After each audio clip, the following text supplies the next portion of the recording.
Good afternoon, everyone, and welcome along to the May edition of the Landlord Lens. This is the collaboration between Property Tribes, of which I'm the co-founder and also a full-time residential landlord, and the NRLA. And my partner in crime for this is NRLA CEO Ben Beadle.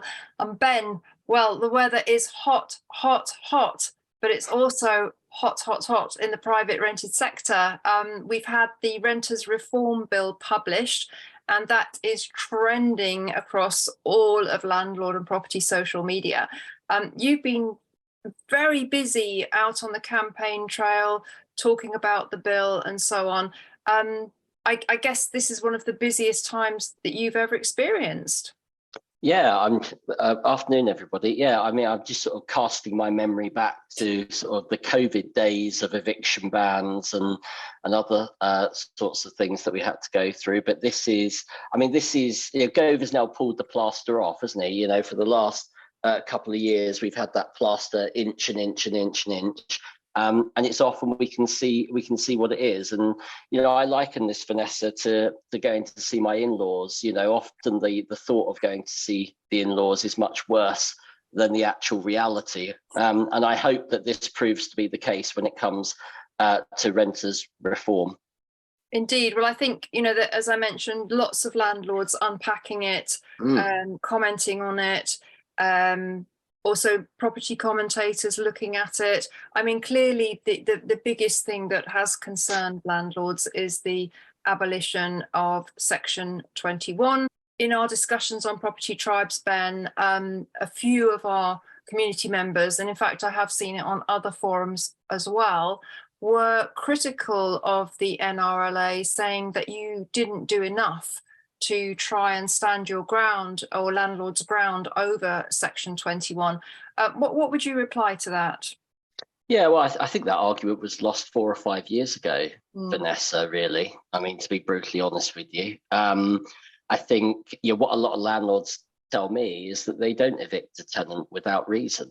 And so, you know, in dealing with all of the political nonsense around Section 21, all the rights and the wrongs around it, to me, if we can have a system that properly reflects the reasons landlords seek to repossess their property, then that ought to give landlords confidence. I don't think we're quite there yet. I think, you know, there's a lot of grounds that have been set out in the appendix to the Renters Reform Bill, and you know, we are broadly supportive of those, but those things are only as good as what the alternative is, right? So you know, it's no good you know, people waiting 6 or 9 months to get possession for antisocial behaviour, for example. And so this, you know, whilst we can welcome some of the grounds there, you know, this is about the whole system working, and the courts being on the side of responsible landlords who need to get possession of their property back because of willful non-payment, and you know, properties turning into a knocking shop or whatever it happens to be. You know, the law does need to be on your side, and that case, as you would have seen from my media presentations, that case hasn't been made yet. All we've got is some warm words about the justice system working better. Well, you know, the justice system is worse than on its knees, as you well know. So we're going to need to see a lot of change, because the reality is it runs the risk of undermining the whole ethos of the bill. If the court system isn't fit for purpose. And we know from our discussions with numerous MPs, including those on the backbenches, that this is a real concern. It is a real concern because, as I say, like us or loathe us, landlords must have confidence in the new arrangements. If they don't, then, you know, chuck in high interest rates, chuck in Section 24, chuck in energy, and crikey, you know, buy some premium bonds. Why wouldn't you? Yes, it's like the 4 horsemen of the apocalypse for landlords, those 4 things you've just listed. But, you know, some landlords on Property Tribe said, well, why don't they just bring in grounds for Section 21, which I thought was a very simple way to deal with it. But I think, Ben, as you and I often discuss, that the devil is always in the detail, and it's actually how landlords use Section 21, which I think the government hasn't fully understood, because a lot of landlords with rent arrears will just serve a Section 21 to gain possession of their property, and they will, write off the rent arrears as business cost or whatever. And actually, that's the only times that I've served Section 21 in over 20 years of being a landlord. I think I've served about 5 in all that time. They've always been for rent arrears, and I've just decided to write off the rent arrears, gain possession of the property, and move on with a more responsible tenant. So it's a case in my mind of be careful what you wish for, because now if it goes down the Section 8 route with rent arrears as the grounds, and then it ends up in court, some tenants could potentially end up with a CCJ, and that could inhibit their access to private sector housing. So it's these little nuances and details that I feel the government doesn't really understand. Yeah, I think that's right, Vanessa. It came up at the select committee hearing, actually, that I gave evidence to before Christmas. And Bob Blackman, Harrow MP, good chap, is understands the issue. And the issue actually is twofold. I mean, let's be honest. If landlords are having to go through a hearing, as we expect them to do, and you get a judgment against your tenant, I think that you will follow that judgment through if it's if there is the opportunity to recoup some of those costs. And let's be honest, it will absolutely trash your credit record. There's no question about that. And let's go a step further. It will preclude you from accessing the private rented sector, probably for 5 years. I forget how long CCJs stay on. So that is going to is 6. There you go. So so that is going to, the only way you're going to be accepted in the PRS is with a guarantor or advanced rent at best. That's the reality of the situation. So it's going to cause a whole heap of pressure on the social sector and housing associations and that sort of thing. Worse, or arguably worse, is the benefit of Section 21 from a local authority perspective, and this case has been made by us as well to let people know about the unintended consequences. If you're evicted under a Section 21, you don't make yourself intentionally homeless. Whereas if you are not paying your rent or causing antisocial behaviour, and you make yourself effectively intentionally homeless by virtue of your actions, that rules you out for social housing. And so that's the other side of the coin that will also need to be thought about as the bill progresses, what impact both of those two things have on a person's ability to secure housing in the future. Indeed. Well, we've got loads of questions flooding in. Mandy Mills has said that she's very worried that all the work that the NRLA has done with various ministers was entirely ignored because Gove ploughed on and ignored your warnings about the impending student disaster whilst exempting purpose-built student accommodation. She feels that you had argued it all and it was all just ignored. She wants to know, are you still going to be involved in these discussions, and will you be changing your approach? We won't be changing our approach in any way, shape or form. We have a meeting with the Minister's team on the 8th of June specifically to discuss student housing. I maintain the view that this is a problem that doesn't need to be made a problem, frankly. And so the government does need to row back. We understand that there will be further concessions. I would have liked to have seen them on the face of the bill rather than leave it to amendment further down the line. But the government has set its stall out on this. It's made its own argument for the bigger landlords. And we already see issues in the student market with and I know I'm focusing on the student market for the moment, but this applies kind of to all sorts of sectors around supply and demand. But we see people travelling from Liverpool to Manchester, and we've seen people queuing around the block for student housing, and this isn't going to make it any better. Student housing is one of the most heavily regulated parts of the sector.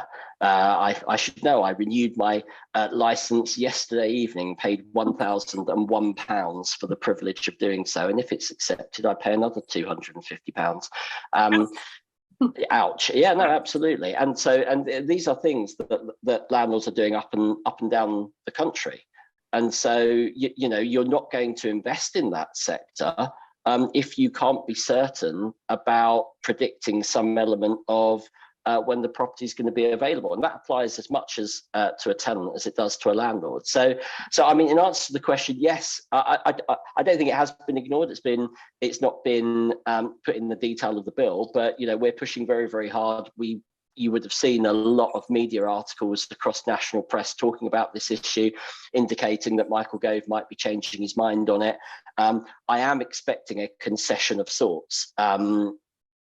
Let's see what happens. We continue to make the fight, but a lot of landlords, Vanessa, will be contacting us or have contacted us about the loss of the fixed term and how the periodic tenancy is going to impact their businesses. In a very similar way, frankly, to the student market. So the student market, we need to protect the predictability from both the landlord and tenant perspective, and protect the cyclical nature of that business in the way that government has done for the PBSA sector. But if we don't have a concession when it comes to the periodic tenancy, then, you know, there'll be no difference between the private rented sector and the Airbnb sector, in theory, because you could move in on day one and give your notice on day one and move out 2 months later. So what we're pushing for is, in the same way that there's a moratorium that the landlord cannot sell within the first few months of the tenancy, we think that should be extended the other way. So that for the first 6 months of the tenancy, nobody can give notice unless there is a fault. The exception being if a tenant moves into a property and it's an absolute flea tip, you know, safety issues, that sort of thing. I mean, they shouldn't need to give any notice. They should just be able to walk away in that instance. And so that's one of the things that we are campaigning on at the moment, to not just to make sure that the fairness of the bill is replicated, but also to take into account the very real concerns that landlords have about setting up a tenancy and the associated costs. Well, this is why the NRLA is so important around this area of curating landlord views, because you're hearing from people that are dealing day in, day out with the issues that could be posed by the removal of Section 21. And I know that the NRLA have started a Renters Reform Bill hub, where you're going to put together all of the latest news and updates and campaigning around this issue. So can you just tell us a little bit more about that, Ben? That's on your website. Yeah, that's right. So we have got the Renters Reform Hub, and what we are doing there is a number of things. So it's around educational content, preparing people for what we're doing, and B, what's coming down the track, and what we'd like to see change, what members would like to see change, and how we're going to work on that together. I mean, the one thing I would say is, we can't go in with a wish list of 1,000 things. I'm sure there are 1,000 things that we'd like to be changed, but we've got to focus on, half a dozen or so issues that we can readily make change on and move the dial on.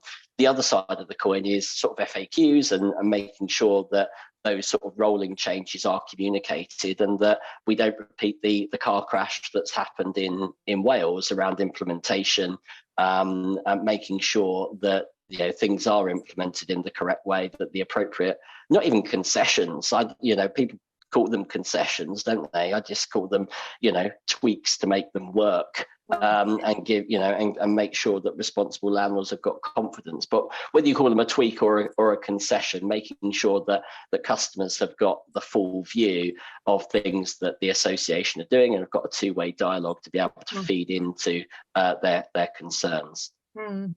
Now, Alan Higginson has said he'd like to know, are we wasting our time with Mr. Gove warning him about landlords leaving the sector? Doesn't he want to see a much smaller private rented sector in favour of first-time buyers? So isn't he going to be happy that landlords are selling up? I mean, how open, Ben, do you find Michael Gove is to your submissions on these landlord issues? Well, we've had very good dialogue with Michael Gove, as you know, Vanessa. Yeah, we've had one-on-one meetings with him, and we've joined him as part of a panel of a small cohort of industry representatives. And I think a couple of things. One, Mr. Gove has certainly changed his rhetoric in the announcement of the Renters Reform Bill. Yes, there's a lot of concern around the bill. I get that. I 100% get that. But Michael was at pains to stress that the role of the responsible landlord is important, and he is right. He is absolutely right. There will be views out there that see this as a sledgehammer to crack a nut, but this is the direction that we're going down. And, tenancy deposits was the same, 10, 15 years ago, whenever that was. A lot of these things are not brought in because there are, huge numbers of people misbehaving. They are brought in because a minority cohort bugger it up for the rest of us, quite frankly, and that is difficult to argue against. What I've seen from Michael Gove is that he recognises that in some respects we both need protection from each other at the extremes of the market.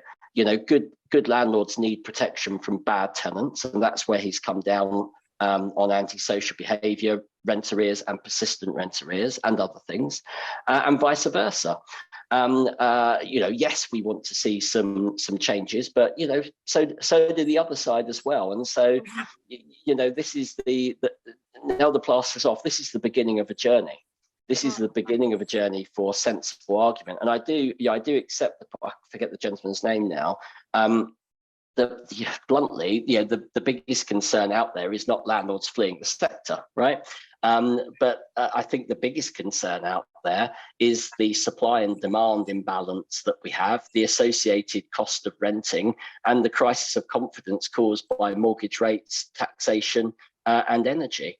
And I've had very frank conversations with the Secretary of State about all of those things. I can tell you that he's very receptive to our concerns on energy and EPCC and the direction of travel. I'd like him to come out and say something very publicly, but the government has put back responding on the consultation to the end of the year. But there's a good sign that that's not terribly pressing.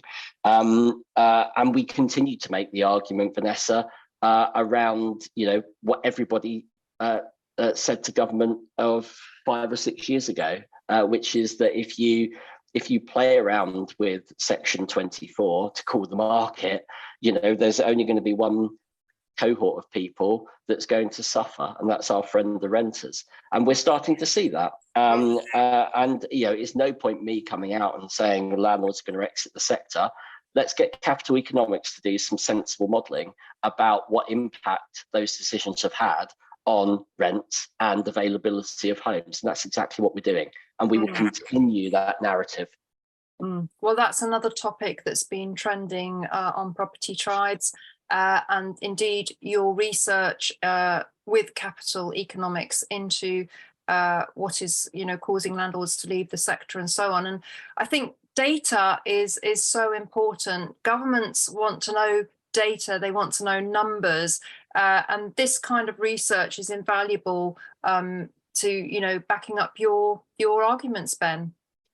It is, and that's what we are here to do. We do lots of surveys of members telling us what their sentiments are, but let's look at it from the other side of the coin. What impact is it having on our customers? Because Gove does accept this, that the vast majority of tenants have a great experience in the private rented sector, and landlords have bent over backwards during COVID and other points to give tenants a really good experience. And so making sure we talk about those things as a little bit of a strawberries and cream picture, you can't do one without the other, is really important. And the capital economics report shows that, simply put, that not only has the government missed out on revenue, it's also missed out on opportunity of creating homes. Well, what do we need right now? We need homes in the right sort of places. That will bring rents down. I get that it's a perfectly noble ambition to turn gen rent into gen buy. Yeah, that's a perfectly fine strategy, but don't do it to the detriment of the private rented sector, because all you're going to do is diminish that pool further. It becomes more costly to stay in there, and rents go up as supply decreases. So let's look at ways, by all means, that we can turn gen rent into generation buy, but let's grow the private rented sector. Let's invest in social housing, and let's have more homes for all tenures. No, well, I completely concur. And talking of metrics, we're hearing that rents are going up dramatically at record levels, that there's, increase in the number of tenants applying to each property available to rent on the market. I think some figures came out today from Property Mark in that regards. And to my mind, Ben, this is all going to be further exacerbated by the Renters Reform Bill, because if landlords are leaving the sector, which anecdotally, certainly on Property Tribes, I think they are. I myself are selling a couple as well. I think anecdotally we're seeing that, and that means the supply could be going down, which means that if there are more people or more tenants for each property that's available, then landlords, and this is again the sentiment on Property Tribes, is that landlords have a choice of a wider pool of tenants. So let's say that the Renters Reform Bill says you have to accept a pet unless you've got a good enough reason not to.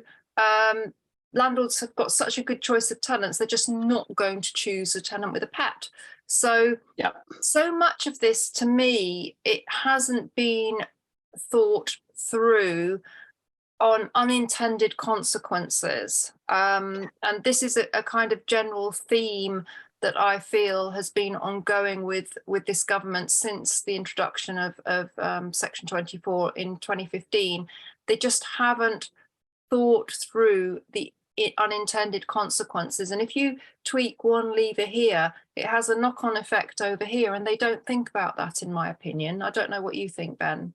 Yeah, I mean, it's the whack-a-mole approach to policy. Solve a problem over here and create two over there. That's just what we've seen for the past 10, 15 years. So you'll forgive me for feeling, slightly not weather beaten by it, but used to it. I think, like a lot of landlords that are out there. The one thing I would say is that this is core politics. We know where we are at as a nation, right? And we know what the time frame is for an election. The government does need to deliver on its manifesto commitment to renters, and it's done well to avoid doing it until now. We've had the small matter of COVID that has slowed things down, but let's be under no illusion that this is the reason why things are cracking on in the way that they are being cracked on with. As I've been at pains to stress in the media, the Renters Reform Bill may well end up being a hollow victory, because you can regulate the pants off something as far as you want, right? But if the homes aren't there to be regulated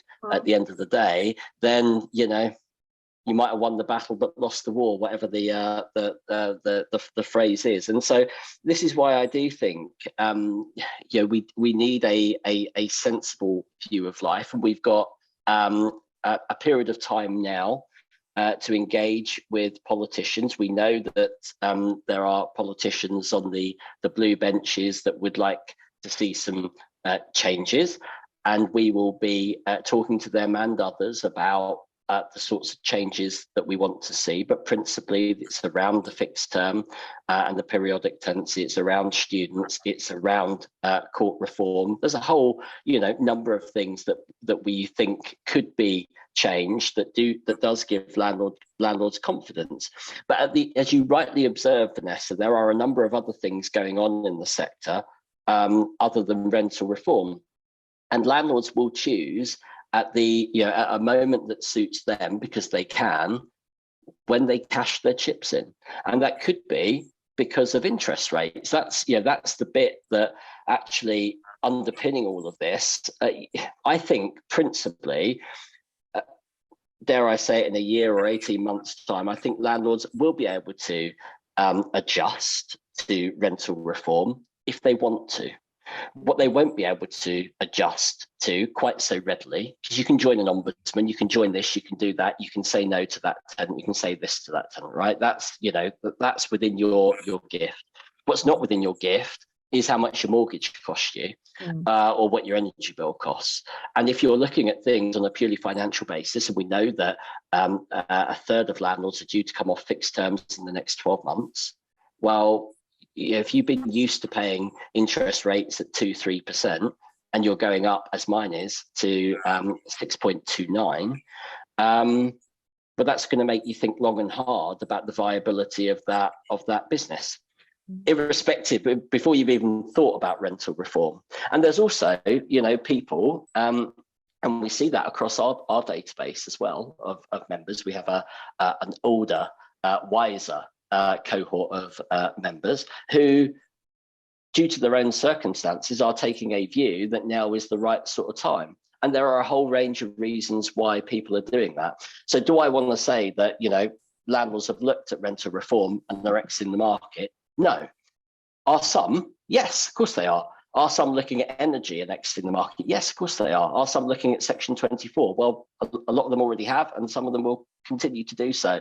And so pinpointing one particular reason is very, very difficult. And this is why, you know, we come back to investors having confidence in the sector, confidence around fair taxation, confidence around, bluntly, it being a going concern. You know, no one's going to come and invest if you're not going to make a few quid. As long as you do that in a responsible way and treat your tenants fairly, you know, that's not, yeah, it's nothing to be ashamed of. And actually what we see from a build to rent perspective are exactly those things. You know, there's an article in the paper at the weekend where build to rent investors, because of cost of materials and things like that, are putting on hold their plans to, you know, to expand.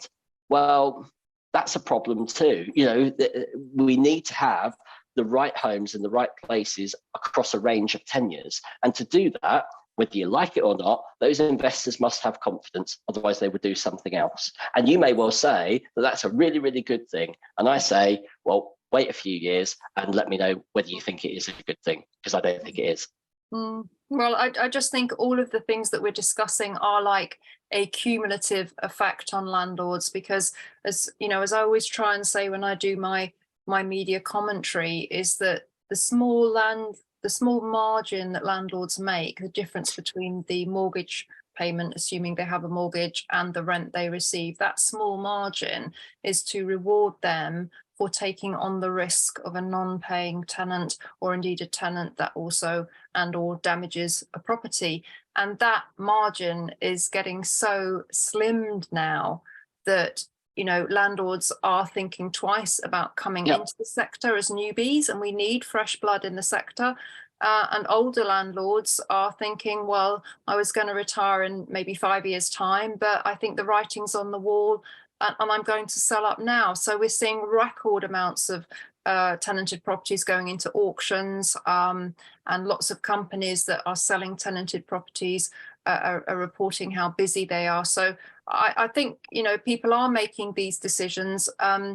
And you're right, people do have a choice whether they want to conform to rental reform, but they don't have a choice on some of the other issues that you've raised. And I think this is where information and education is so vital, Ben, because you have to make a choice based on the correct information, and to get that information from a trusted source, whether it be the NRLA or Property Mark or Property Tribes or the other sources that are out there that provide trusted information. Landlord Zone is another one. The Today pages are very good as well.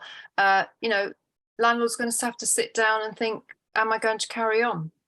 Yeah, I think that's right. I mean, as I say, you know, people's circumstances will vary from person to person, right? But making sure, and it's worth pointing out, the bill hasn't, it's a bill. It's not become an act. There's still a whole long way to go on some of these things, and there are a few things that we are bringing in alongside it, like the concerns over energy, like taxation and supply and demand, because it's a very, very topical subject. But at the end of the day, Vanessa, we're big boys and girls, and we make our own decisions about whether this is a market we feel comfortable in investing in. My job, and our collective jobs, is to convey the voice and concerns that people have, turn that into tangible policy tweaks backed by empirical evidence, and using our access to talk to the right sort of people, whilst appreciating it's very, very tough out there, and there isn't an alternative political party that is suddenly going to champion our cause. Because I've seen a number of comments about well, who should I vote for, or who should I do vote for whoever you want to vote for, folks, but that there isn't anybody else out there that is wanting to get elected on a landlord ticket, and this is frankly some of the difficulties that we encounter when it comes to campaigning. You guys will say, well, why don't you say this and why don't you say that? My job is to present what I hear in the very, very best possible way that's going to derive the very, very best possible outcomes for our sector. If I thought I could make it go away with the magic wand, I probably would have done it by now. And so, we use this time between now and whenever implementation is announced, and that is subject to a further 6 months, to get some of these concerns right. And I'm looking at the Q&A, Vanessa. I don't know if we can have a little peek in there, but yeah, there's a question. If I just take a couple of quick questions that jumped out at me. Mandy Mills again, just asking about the quote of Chris in the Telegraph. You're absolutely right, Mandy. It isn't just about getting possession of your property. It is about preserving the cyclical nature of the student tenancy, and we want both. What we don't want to be in the position of is having some element of a fixed term, if that's what the amendment is, and then not being able to get possession at the end of it. For my student properties, I've never had to rely on the Section 21 because people just move out. But we do need to have both things replicated, and that's what we are campaigning on, in the same way that PBSA works. And then the second question that jumped out at me was just in relation to pets. A lot of hysteria around pets, and I failed to get too excited about pets. What's been announced, if you put it in reverse, is that you will be able to reasonably refuse permission to give a pet, or not unreasonably refuse if you want it in a slightly more negative way. And so things like suitability of accommodation, allergies, other tenants, what your freeholder says, are all perfectly legit reasons in my view, but the government has committed today that it will be providing full guidance, and we will be working with government on exactly what that guidance says. I have some pets in my properties, I have no pets in another, and that's because I don't want to have 3 Dalmatians in a top floor studio, but I don't mind having a cat or a rabbit or whatever in one of my student houses, as long as the other tenants are fine with it. That's fine by me. And the other thing I was going to say, just on that point, we spoke about unintended consequences. Actually, what we're seeing here is being billed as a concession, right? That landlords will be able to insist that tenants can take out some form of insurance against doggy-related damage. Well, if they'd done it when we told them as part of the Tenant Fees Act in 2019, actually, you might have found that landlords would be more receptive to taking pets since the 5-week cap or 6-week cap, if it's a high value rent, was put on the deposit. So this is a really, good in inverted commas example of sort of tweaking something that didn't really need to be tweaked. If government had properly thought about the role of pets, and that landlords simply want to be able to recoup damage over and above the deposit, they could have done this in 2019, and we wouldn't have had this whole shebang. But we are where we are, and they've seen the light. So I'm not too worried about it. I do take the view that a landlord should have ultimate say as to who goes into their property. Well, Well, Nicola Nicholson has said, you mentioned about supporters on the backbench of landlords, that Rees-Mogg has been very vocal against the renters reform bill. Have you had any indication of whether he is going to sort of speak out against it? He's quite an influential MP, isn't he? He is. I mean, he's already spoken out against some of the principles of renters reform. What it's not going to do, and I see another comment in there about Section 21 saying just because it's been announced doesn't mean you stop fighting for it, and we're absolutely not. This is about making sure the alternative, because whatever Mogg says, Section 21 is not going to remain.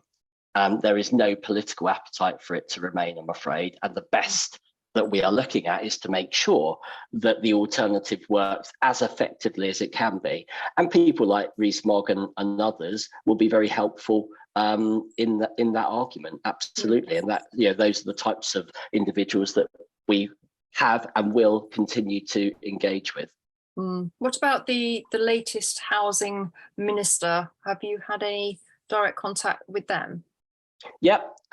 So Rachel McLean, who is, I believe, hosting the student roundtable on the 8th of June. I've met her 2 or 3 times. She rung me on the day of the bill to let me know, what I was likely to be pleased with and what I was not likely to be pleased with, and we carry on the conversation. So yeah, plenty of interaction with Rachel and the Secretary of State, but I expect it will be Rachel McLean that's going to be doing a lot of the grunt work on this sort of stuff, and as well as the levelling up officials with whom we have regular access to. So yeah, 100%. Awesome. I have to compliment you, Ben, because you have been extremely visible on mainstream media. You've done loads of interviews around the launch of the RRB. You've done articles. I think there was one in the Telegraph recently. You really have done sterling work in trying to get across the landlord point of view. It's great that you've had a platform of more mainstream media over this, because it will open further doors, I think, for landlords to have an opinion on things. It will. I mean, our job is to, get access and carve out the right sort of tone of voice that people want to listen. So, we have well over 800 pieces of media coverage on renters reform on the day, 300 plus broadcasts. I mean, there is so much work that goes on in terms of briefing MPs and briefing journalists that I'm trying to give a bit more visibility to, without giving away sort of the Colonel's secret recipe.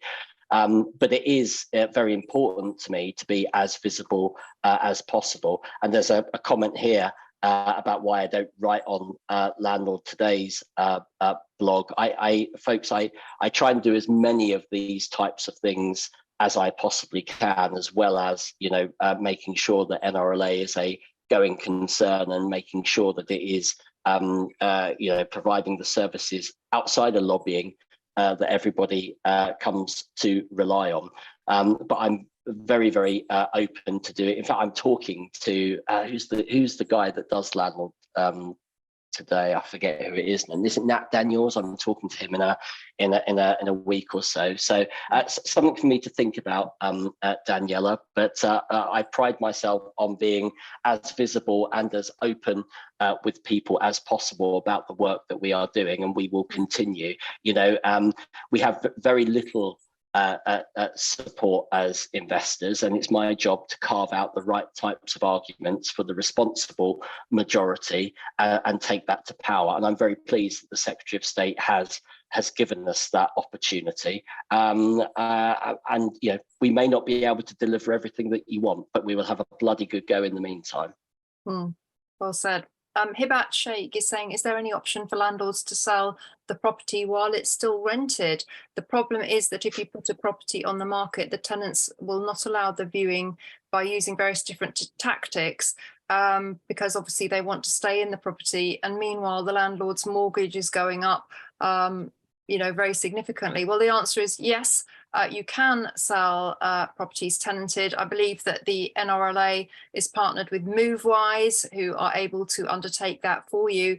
But also, Ben, there's little hacks like I'm actually, as I mentioned, I'm selling a property at the moment. I have incentivized the tenant financially to allow viewings and to keep the property clean and tidy while the viewings are going on. So that's just one really simple thing you can do to ensure that tenants will allow viewings. And again, I think this is the benefit of coming on to calls like this and joining forums and Facebook groups and so on, is to actually find out these little hacks that you can do to make your landlord life a lot easier. 100%. But I was just going to add there actually that, actually explaining to the tenant, and this is what I have said to Gove and others, about we don't want to issue a Section 21 if we need to sell, right? If we can sell to another investor who's acquiring, then finding a way that we can do that to keep the tenant in their home and allowing us to sell is absolutely the way to go. So, another form of incentive is actually, well, I'm going to sell it to or try and sell it to another investor in the first instance. Can we have some cooperation around viewings and that sort of thing? And MoveWise are absolutely great for organising that. Yeah. Well, I mean, I'm a big fan of selling a tenanted property for precisely that reason, because it does create a triple win. We like win-win, but we like win-win-win even better. And that is because the landlord receives rent up to the day of completion. The incoming landlord receives rent from day one of completion. The new landlord can be very clear about what rent is being received. They can check if the tenant has been paying on time. They can see the property and how the tenant is living there and looking after it. So huge benefit for an incoming landlord to take over a tenanted property. And then, of course, the tenant wins because they stay in their home and the tenancy just moves very seamlessly, in fact, from a legal perspective, from the outgoing landlord to the incoming landlord. So yes, I think it's a great thing to consider selling a tenanted property, but I do find that estate agents always say, oh, you need vacant possession. Yes. But I think if you use the right sources to sell the property, like MoveWise, for instance, that they wouldn't say that. No, I agree with that. And I think the point that we're at the moment, Vanessa, is that, it's in everybody's interest to manage that experience as painlessly as possible. And I think I've also sold, not recently, but a few years ago, a flat to one of my tenants, and it's worked very, very well for everybody. And I think, just sort of alleviating their concerns that for a little bit of viewing disruption for long-term gain to another investor that allows them to stay in their home is a win-win for everybody. I just wanted to deal with two things, if I may, and do shut me up if you want to, whenever you want to finish. But I can see Mandy raising a whole number of questions around students. Mandy, we haven't changed our tune on this at all. We agree that some element of the fixed term needs to be preserved, and we need a ground to be able to deal with it. It may well be worth you having a discussion with our policy team. There's absolutely no change in focus whatsoever. The second one I wanted to deal with is Beryl Williams. Lots of work going on in Wales at Beryl. The green paper around regulated rents is due out very, very soon. The fact it's a green paper rather than a white paper, again, should hopefully tell you everything that you need to know about that happening. I was in Wales earlier last week talking to Plaid and Labour and Conservatives around A, the car crash that is renting homes Wales, but B, the sort of direction of travel under this government. And so, there's plenty of work going on to resist, as far as we are able, any form of rent control whatsoever. Well, I also would like to respond to Beryl, because she said bribery how dreadful in response to my comment about financially incentivizing tenants. Well, Beryl, I'm not talking about bribery. Tenants have a right of quiet enjoyment of their property. They are not obliged to allow viewings, even if it is put in a tenancy agreement that they must allow viewings of a new incoming tenant when they want to leave the property. That is not enforceable under law. So I don't regard it as bribery at all. I regard it as, giving them some compensation for the inconvenience of conducting viewings. I don't think comments like that are at all helpful in our arguments either, to make comments like that saying that we're bribing tenants. We're not. We're actually respecting their legal rights, and we are finding a neat way around that or to overcome that. And I think that is actually a very good thing to do. Ben, we've kind of reaching the end now. Went quick. Yes, it's flown by. It always does, actually. But I think we'll just round off very quickly on one final topic. We've talked the entire time about regulation and things that we think don't maybe need such heavy-handed regulation. But actually, there is some good news on the regulation front. Certainly, I took it as extremely good news. That the government has got rent to rent on its radar, and there are moves afoot to bring in regulation of that. And this is a topic close to my heart, as many of you will know. Ben, I know that you have strong views on rent to rent as well. But this is good because at the end of the day, if a rent to rent arrangement goes wrong, landlords can lose out financially, tenants can lose out financially, but the rent-to-renter doesn't really have any skin in the game and they can just walk away.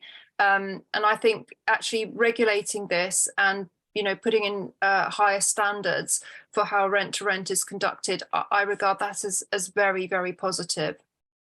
Yeah, I agree with that, Vanessa. I've tended to be of the view that you should try and leave as much alone as possible. But wherever there's a bad news story, rent to rent invariably is at the bottom of it. And as you say, done well, it can work very, very well. And I know there's a lot of really decent rent to rent providers out there who I would think would have nothing to fear by slightly more stringent standards in the sector, because they're probably already doing them.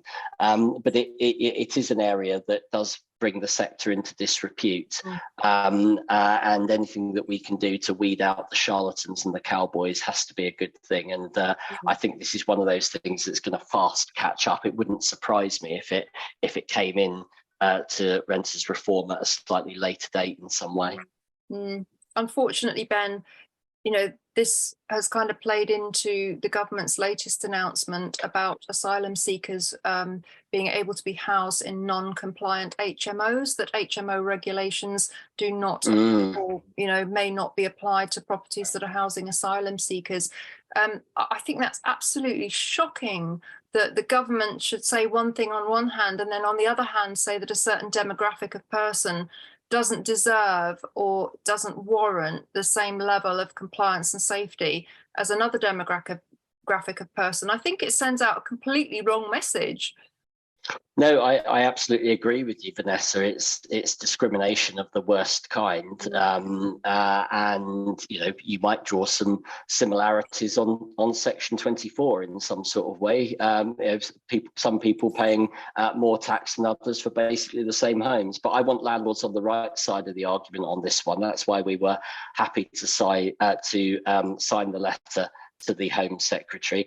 I'm not a big fan of licensing of any way, shape or form, but I'm not so sure that you can pick and choose who gets subject to those rules and regulations just because they're an asylum seeker. To be honest with you, that doesn't sit right with me, and it doesn't sit right with the 100+ organisations that also signed that letter to the Home Secretary.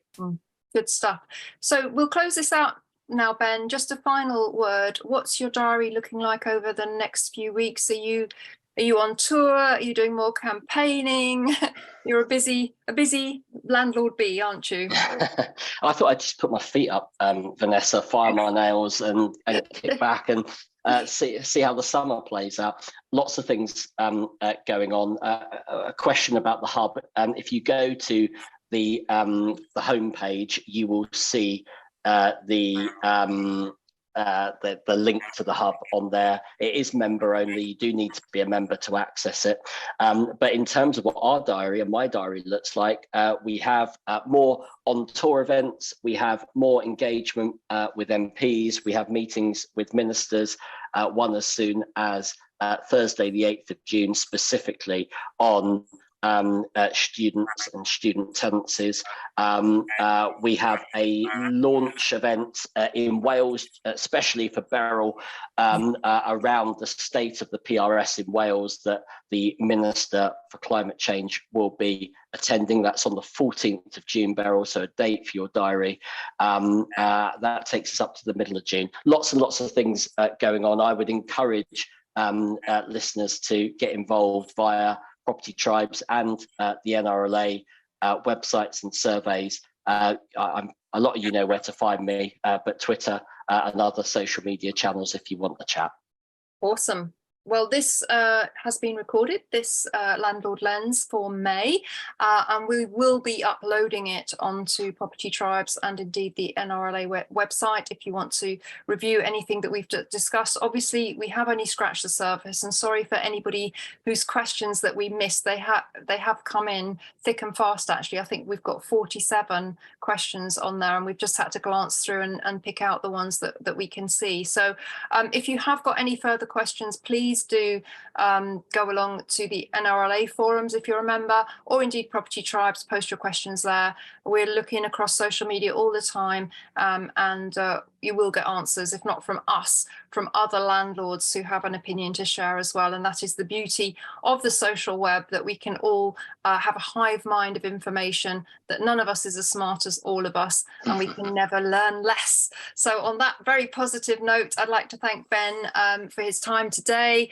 and for sharing all the insights from behind the scenes at the Renters Reform Bill. I don't know when our next Landlord Lens is, Ben, probably sometime in the autumn.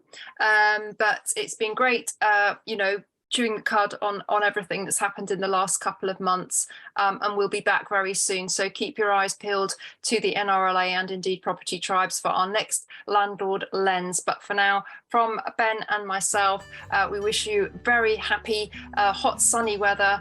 Enjoy the summer, and we'll see you somewhere down the property trail very soon. And don't panic.